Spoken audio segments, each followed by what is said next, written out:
ప్రజాకవి అందశ్రీ మృతి తీరని లోటు కలిగించింది. యావత్ తెలంగాణని తీవ్ర దిగ్భ్రాంతిలోకి గురి చేసిన పరిస్థితి. ప్రజాకవి మృతి పట్ల మనతో పాటు మాట్లాడడానికి సినీ గేయ రచయిత కాసర శ్యామ్ మనతో పాటు ఉన్నారు. నమస్తే. వరంగల్ బిడ్డగా ఆయన ఉమ్మడి వరంగల్ ప్రాంతంలో పుట్టి పెరిగి ఈ స్థాయికి ప్రపంచం మొత్తం ఆయన పాటను విని చైతన్యపరిచే స్థాయికి ఎదగడం. నేను చిన్నతనంలో మేము వేసంబాల గుళ్ళు ఆడుకుంటున్నప్పుడు అన్న జబ్బకు సంచి పెట్టుకొని అలా పుస్తకాలు పట్టుకొని కొన్ని పెన్ను పేపర్లు పట్టుకొని ఆ గుళ్ళో రాళ్ళ కింద కూర్చొని కవిత్వాలు అవి రాసుకునేది, చదువుకునేది. ఆయనకు వచ్చిరాని రాతతోనే రాసుకునేది. అప్పటి నుంచి నాకు పరిచయం.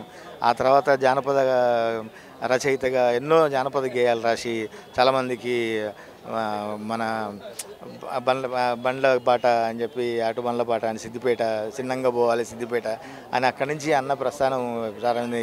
తర్వాత అబ్బవాడు ఎంత సక్కనోడు అనే పాటలు ఇట్లాంటివి రాసుకుంటా తన జానపదం నుంచి వచ్చి ఆ తర్వాత ఒక ప్రజాకవిగా, ఒక లోకకవిగా ఎదిగి తన లోపలి భావాలన్నీ గట్టిపరుచుకొని తన లోపల ఉన్న ఆవేశాన్ని, ఆవేదన అన్ని గట్టిపరుచుకొని ఈరోజు తెలంగాణ రాష్ట్రానికి ఒక రాష్ట్ర గీతాన్ని అందించిన గొప్ప కవిగా తనువు చాలించడం అనేది నిజంగా ఆయన ప్రయాణం కష్టాలతో ప్రారంభమై మంచిగా ఉండాల్సిన ఈ తరుణంలో, హాయిగా ప్రశాంతంగా బతకాల్సిన ఈ తరుణంలో ఆగిపోవడం అనేది చాలా విషాదకరం అన్న. గ్రామీణ సాహిత్యం చూస్తుంటే ఎల్లమ్మ మైసమ్మను కొలిసే విధంగా కొమ్మ చెక్కితే ఆ సాంగ్ ఎట్లా సాధ్యమైంది అసలు? అట్లా ఆయన సాంగ్ నుంచి మీరు ఎక్కడైనా స్ఫూర్తి పొందిన సందర్భం ఏదైనా ఉందా? చాలా. నేను మొట్టమొదటి కవిత్వం రాసినప్పటి నుంచి, పాటలు రాసినప్పటి నుంచి నాకు చాలా సలహాలు ఇచ్చేదన్న, చాలా చెప్పేది. ఒక కవిత్వ శిల్పాన్ని ఏ విధంగా చూడాలి అని చెప్పి. అది చెమట నుంచి, మట్టి నుంచి వచ్చిన జీవితం ఎన్నో కష్టాలకు మనం కొడితే ఆ ఇనుము కూడా రాటుదేలి ఆయుధం అయినట్టు ఆ కష్టాలు కొలిమిలో అన్న రాటుదేలి ఒక ఆయుధమై తయారైండు. అందుకని అట్లాంటి పాటలు, అంత మానవత్వం ఉండి అంత ఆత్మ నింపిన పాటలు రావడం, ఈరోజు రాసిన ప్రతి పాట జనం నోట్లలో, ఎంతోమంది గాయకుల నోట్లో నానడం అనేది ఆ కష్టం నుంచే పుట్టింది అనుకుంటాను నేను. మీకు ఏ పాట అంటే ఇష్టం? మామూలుగా అన్న రాసిన ప్రతి పాట ఇష్టం. ఆయన రాసిన తెనుగోళ్ళ ఎల్లమ్మ పాట కావచ్చు, తర్వాత జనజీవన జాతర ఇది కావచ్చు, మాయమైపోతున్నాడు మా మనిషి కావచ్చు, ప్రతి పాట అన్న రాసిన ప్రతి పాటలో ఆయన ముద్ర స్పష్టంగా ఉండేది. ఆయన తర్వాత రాసిన నిప్పుల వాగు కావచ్చు, ఆయన జీవనదుల మీద తలపెట్టిన ఒక పుస్తకం కావచ్చు, ప్రతి ఒక్క అక్షరం అందరికీ స్ఫూర్తి నింపింది. చివరిసారిగా ఎప్పుడు కలిసారు అందశ్రీ? నేను అన్నను కలవడం చాలా తక్కువైంది. ఫోన్లో మాత్రం ఖచ్చితంగా మాట్లాడుకునే వాళ్ళం.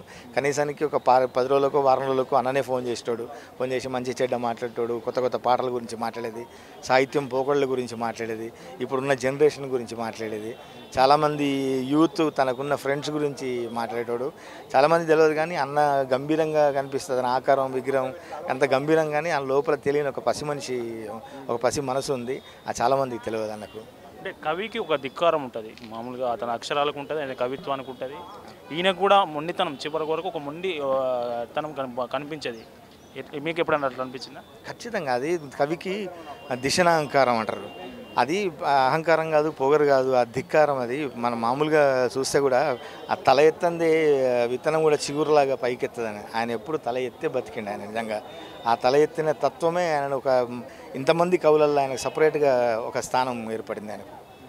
ఒక్క పాట పాడండి, ఆయన రాసిన పాటలు ఏదైనా ఒక్క పాట. అంటే అందరికీ ఇష్టమైన పాటే. మాయమైపోతున్నాడమ్మా మనిషి అన్నవాడు, ఓ మచ్చుకైనా కానరాడు, మానవత్వం ఉన్నవాడు. అందశ్రీ లాంటి ప్రజాగాయకుడు, ప్రజాకవిని కోల్పోవడం ఎట్లా చూస్తున్నారు మీరు కవిగా? అంత గొప్ప వృక్షం లాంటి రచయిత, గాయకుడు, మంచి మనసున్నోడు మన మధ్య లేకపోవడం అనేది మరి ముఖ్యంగా తెలంగాణ సమాజానికి, తెలుగు సమాజానికి, కవులకు, గాయకులకు, మా అందరికీ ఇది ఎవరూ పూడ్చలేనటువంటి లోటు. అది సరే, మొన్న గద్దరన్న కావచ్చు, ఈరోజు అందశ్రీ అన్న కావచ్చు, వీరిద్దరు కూడా ఇంకా కొంతకాలము బతుకుంటే ఈ సమాజానికి, మాలాంటి ఈ తరం గాయకులందరికీ కూడా గొప్ప ధైర్యం ఉంటుండే. కానీ ఆనాడు గద్దరన్న కోల్పోయాం, ఈరోజు అందశ్రీ అన్న కూడా కొంతకాలం ఉంటే బాగుంటుంది. అన్నను కూడా కోల్పోవడం అనేది ఇది మర్చిపోలేను బాధ మాకు. అన్న సాహిత్యం ఎట్లా ఉంటుంది అంటే, మీరు ఒక గాయకుడిగా ఉన్నారు, గ్రామీణ నేపథ్యం నుంచి వచ్చి ప్రజా సమస్యల మీదే ఎట్లా ఉంటుంది? అన్న సాహిత్యం అన్ని సామాజిక అంశాల మీద. మాయమైపోతున్నాడమ్మా మనిషి అన్నవాడు, కొమ్మ చెక్కితే బొమ్మ అని కానీ, చూడ చక్కని తల్లి కానీ, తెలంగాణ ఉద్యమంలో జైబోలో తెలంగాణ జనజాతరలో మన గీతం కానీ ఇట్లాంటి గొప్ప గొప్ప పాటల్ని ఇచ్చి మొన్న ఇచ్చినటువంటి తెలంగాణ రాష్ట్ర గేయం కూడా అన్న బాగున్నప్పుడే జరిగింది, అది వచ్చింది, అది రాష్ట్ర గీతం కూడా ప్రకటించడం ఈ రాష్ట్ర ప్రభుత్వం కూడా చాలా సంతోషం.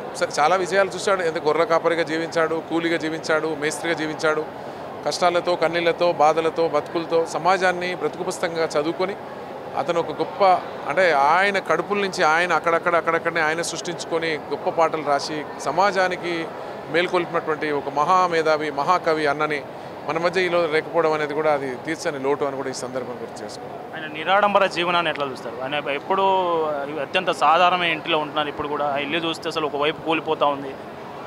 అట్లా జీవించడం ఎవరి తరం కాదు. ఎందుకంటే ఆ తరంలో ఆయన ఏమాత్రం కూడా ఎక్కడ కూడా అంటే ఆయన పంతాన్ని విడవకుండా ఎక్కడ కూడా పాటని ఎక్కడికైనా కూడా సరే ఆయన సామాజిక అంశాల మీదనే సమాజాన్ని మేలుకొల్పే పాటలు రాసింది కాబట్టి ఆయన పాత తరంలో ఆ రోజు నుంచి ఎట్లయితే ఉన్నాడో ఈ రోజు వరకు అట్లనే బతికాడు.